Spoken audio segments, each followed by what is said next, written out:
Today we're going to talk about wood grain, and even if you're an experienced carpenter or woodworker, you're probably going to want to stick around for this. First off, why does wood grain even matter? For one, how you carve a piece of wood will determine whether or not it's going to tear or cut smoothly, cleanly, and evenly. How you carve a piece of wood will determine how strong it is, how strong that carving is after you get it done.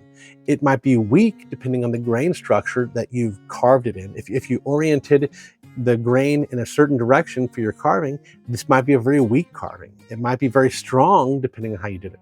So knowing the grain structure will allow you to plan around that and make a carving that's going to last longer and will allow you to carve on it in a way that's going to provide prettier cuts and nicer cuts. A lot of new carvers, they post pictures, they say, what's going on with all of this chatter, these fuzzies and these terrible looking cuts and whatnot, these details, they don't look that well.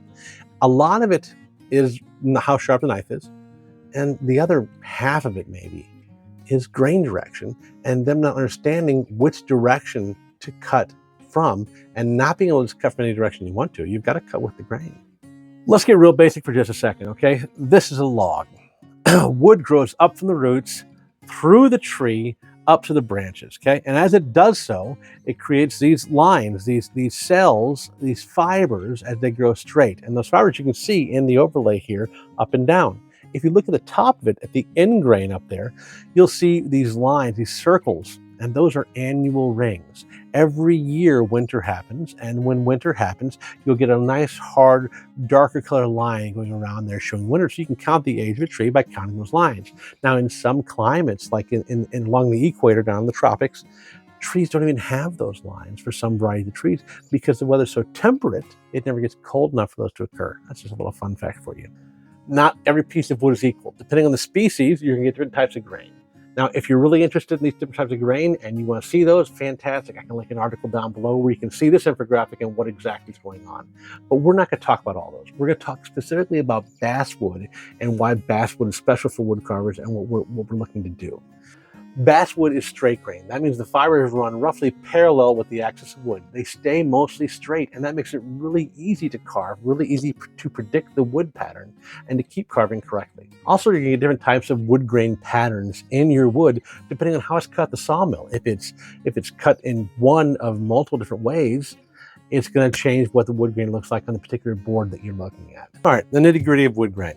This is an exceptionally high quality graphic. As you can see, top dollar was spent in creating this. Now, wood grain is never going to be even. And you see I represent that kind of with like angling the wood grain through here, right? So this represents our board. The lines here, these represent our grain direction, and a little depiction of a tool here coming in. If we're cutting in this direction, going from right to left in this depiction, we're going to be cutting with the grain, where each fiber of grain gets sliced in the direction that the grain's already traveling. So the grain's going this direction here, and it's getting sliced in that direction. And that's going to create that nice smooth cut with the glossy finish that you see sometimes in your carvings. If you carve in this direction, as you approach and come into each fiber, you're going to tear at each one of those. And that creates that shatter that people see in their carvings. They're not quite sure what's happening, right?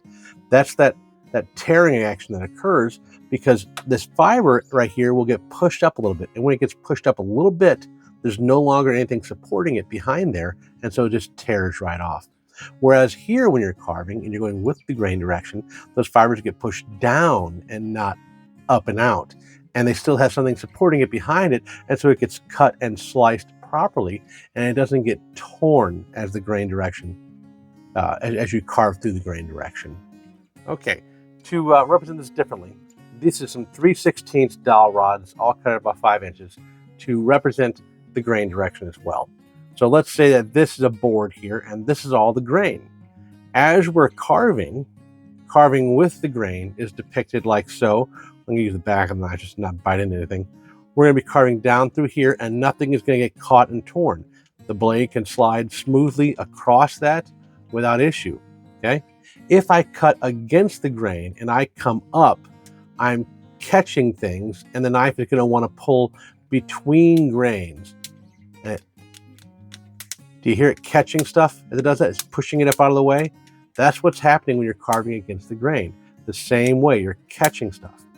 Now, to point out something else that I want you to notice and think about too when you're carving, if you're carving with the grain and like putting down like through the end grain sometimes, you'll get that spot where when you're carving normally with the grain, it goes at one pace.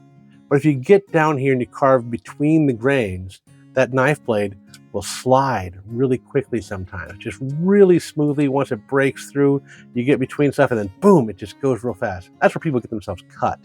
That's how that happens. Being aware of that, cognizant of that when you're carving down into grain, between grains, when you get right between them, knowing how fast that blade can wind up moving smoothly between the fibers is something to keep in mind so that you don't hurt yourself when you're carving later on. That's something I'm always keeping in mind when I'm carving down into wood grain. When I want to make a stop cut and I'm going to carve in from the top and then coming from the side, I know that, hey, right there between that could go really fast. So I'll make sure I don't cut my fingers. So I'm going to be really careful about applying that pressure, pulling down with my left thumb as I do that. Here's another fun fact for you. White oak is actually such a tightly packed and tightly knit cell structure that water can't pass through it.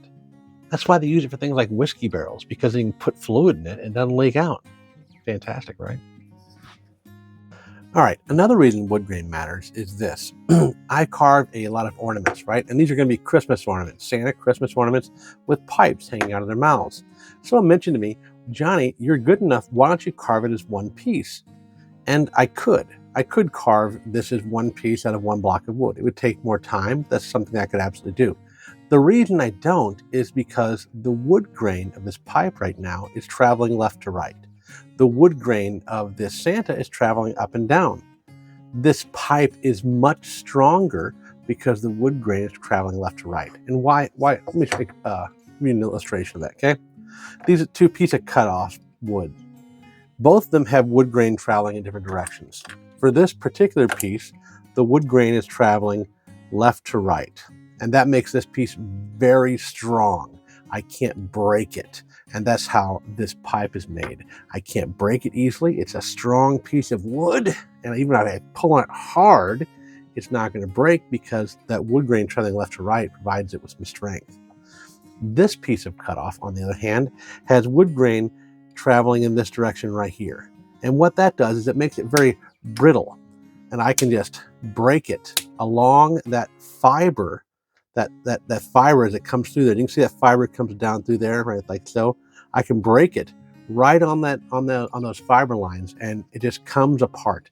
And if I do carve this piece so that the pipe sticking out of his mouth has fiber traveling up and down, it can break right between those fibers really easily. So every time someone handled this Christmas ornament, they'd be in danger of breaking that pipe.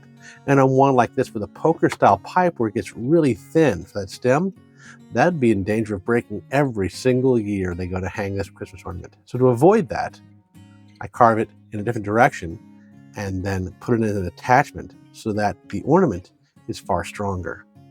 Hey, here's a fun fact. Did you know the cellular structure of red oak, that when it's flat sawn, you can hold it up and blow smoke through it from one end to the other because the cellular structure is so open?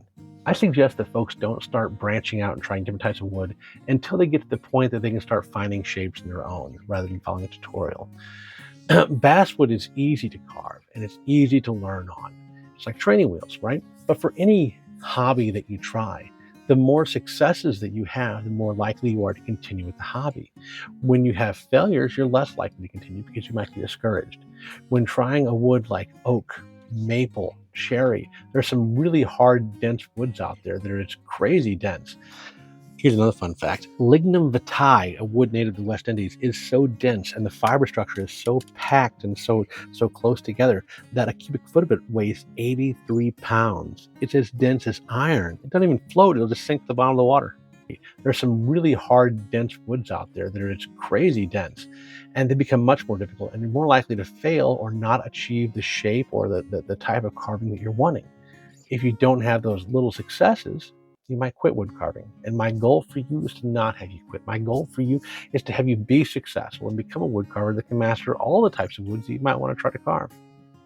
So stick around, stick with basswood until you get to that point that you can carve things on your own. That's all I've got for you today. Thank you so much for stopping by. I really appreciate it. If you enjoyed this video at all, like the video, subscribe to the channel. I've got more content for you, like the stuff that's popping up the screen right now. Head over to Instagram. Give me a follow there so we can stay in contact. And outside of that, have a good weekend. Bye.